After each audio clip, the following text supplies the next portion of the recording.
लड़की अपने बॉयफ्रेंड के घर के बाथरूम से निकली थी। उसने देखा कल्पना से परे था। ऐसा लगता है आज मेरा यहाँ आना सही समय पर नहीं हुआ। स्टारडस्ट ने समझाया, जरूरत नहीं है। इसके बाद वह गुस्से में बाहर जाने को तैयार होने लगी। सु सिंग-चेन ने देखा तो सफाई देने की कोशिश की, लेकिन नशे में छिंगिंग उसे पकड़े रही, जिससे उसे बाहर सफाई देने का मौका नहीं मिला। छिंगिंग बचपन से उससे प्यार करती थी, लेकिन सु सिंग-चेन के दिल में वह सिर्फ एक छोटी बहन थी। इस गलतफहमी को और गहरा होने से रोकने के लिए अगले दिन सु सिंग-चेन खास तौर पर कंपनी आई ताकि सिंग-चेन से मिल सके, लेकिन वहाँ अपने पूर्व प्रेमी तांग रुइजे से फिर सामना हुआ। कहावत है कि प्रतिद्वंद्वी आमने सामने हो तो गुस्सा बढ़ता है। सु सिंग-चेन ने उसे चेतावनी दी कि सिंग-चेन से दूर रहे। तांग रुइजे ने सफाई दी कि यह सिर्फ काम था, वे बस मिले। इस समय जिंग-चेन अचानक चली आई। सु जिंग-चेन तुरंत उसके सामने खड़ी हो गई और कहा कि उसे कुछ कहना है, लेकिन जिंग-चेन, जो अभी भी गुस्से में थी, उससे मिलना नहीं चाहती थी। उसने उसे 2 दिनों में बात करने के लिए कहा और फिर चली गई। ये देखकर सु सिंग-चेन तुरंत उसके पीछे दौड़ पड़ी। उसने समझाया कि कल रात छिंगिंग ने ज्यादा पी थी और नशे में बेकाबू हो गई थी, उसे नजरअंदाज करना चाहिए। लेकिन सिंग-चेन का गुस्सा इस पर नहीं, बल्कि था कि एक लड़की आधी रात उसके घर घुस सकती है।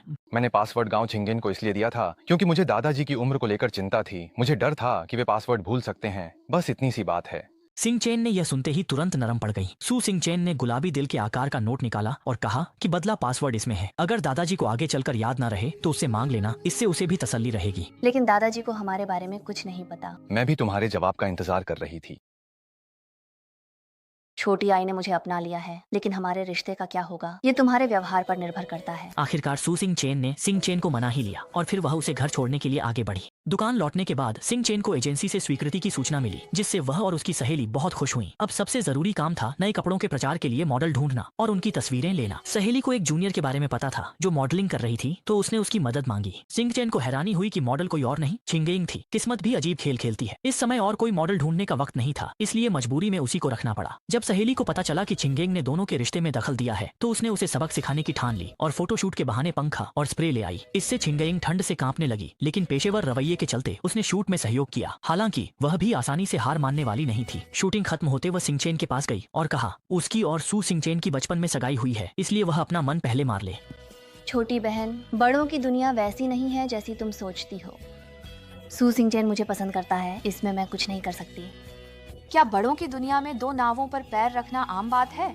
तुम अपने एक्स के साथ साफ नहीं हो और मेरे भाई को भी उलझा रखा है। जिंग-चेन ने कहा। पूरी कहानी समझने से पहले उसने उसे अफवाहें न फैलाने की सलाह दी और कहा अगर सु जिंग-चेन ने उसे नहीं चुना तो उसे उसके पास नहीं आना चाहिए, बल्कि सोचना चाहिए उसके साथ कैसे व्यवहार करना है। छिंगिंग सिंग-चेन की बातों से निरुत्तर हो गई, लेकिन उसने अनजाने में सिंग-चेन से मिलने आए सु सिंग-चेन को देख लिया। फिर वह उसके पास गई और दोनों के बीच नजदीकी दिखाने लगी। जैसा कि उम्मीद थी, औरतों का दिल बस इतना ही होता है। जलन में वह तुरंत वहाँ से जाने लगी। सिंग-चेन जी, अच्छा हुआ आप मिल गईं। क्यों ना सिंग-चेन भैया आपको भी छोड़ दें?